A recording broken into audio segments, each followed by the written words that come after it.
ஆளக்கூடிய ஆட்சிக்கு வந்து எவ்வளோ எதிர்ப்புகள் எல்லாம் இருந்தாலும் அவங்களுடைய துணை முதல்வர் அமைப்பு அப்புறமா முதல்வர் அமைப்புகளை அவங்களுக்கு ரொம்ப ஃபேவரலாக இருக்கிறது தான் ஜாதகத்தில் காட்டுது. ஜனவரி 6ஆம் தேதிக்குள்ள நிறைய அன்ஃபேவரபிள் விஷயங்களும் நிறைய இருக்கு. அதில் எது தலை தூக்குதுன்னு பார்க்கணும். ஏன்னா நேச்சுரல் கலாமிட்டிஸ் இருக்கும். அடுத்தது வந்து தேக ஆரோக்கியத்தில் இருக்கும். ஏன்னா நிறைய விஷயங்கள்லாம் இனிமேல் வந்து ஒன்றா ஸ்திரத்தன்மையோடு இருக்காது. இதெல்லாம் பேஸ் பண்ணி தான் பார்க்கணும். நாங்கள் வந்து இப்போ சிஸ்டர் சொன்ன மாதிரி விருச்சகத்துக்கு வந்து மோடிஜிக்கு நல்ல நேரம் இருந்தாலும் இங்க இருக்கக்கூடிய தலைவர்கள் வச்சுதான் அது மூவ்மெண்ட் வரும். தமிழ்நாடு கணிக்க முடியும். இங்க இருக்கிற எல்லாமே மோடிஜி எல்லாமே நல்லா இருக்கிறனால தான் அவர் 3வது முறையா வந்திருக்கிறாரு. பட் அதே சமயம் அவருக்கே வந்தாலும்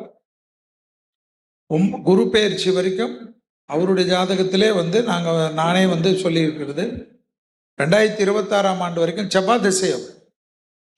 எதிரிகளால் அவரும் கவனமா இருக்கக்கூடிய ஜாதகத்துல ரொம்ப முக்கியமானது வரார். ஹெல்த் ஆரோக்கியத்திலும் ரொம்ப முக்கியமானது வரார். ஸோ விஜய் இது வந்து பெரிய அளவுக்கு டேக்கப் ஆகுன்றது நான் பார்க்குறேன். அதாவது ரொம்ப டஃப் கொடுக்கறது. இந்த மும்முனை போட்டிகள்லாம் வந்ததுன்னா ஆளக்கூடிய ஆட்சிக்கு ரொம்ப சாதகமா இருக்கும்.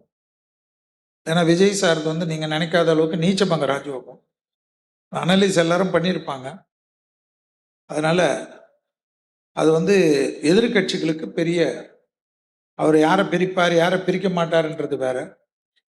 அவங்களுடைய ஸ்ட்ராங்கா ஆளுங்கட்சிக்கு இருக்கக்கூடிய சமயத்தில் விஜய் சாருடைய ஓட்டுகள் வந்து பேசப்படக்கூடிய ஓட்டா தான் எனக்கு தெரியும்.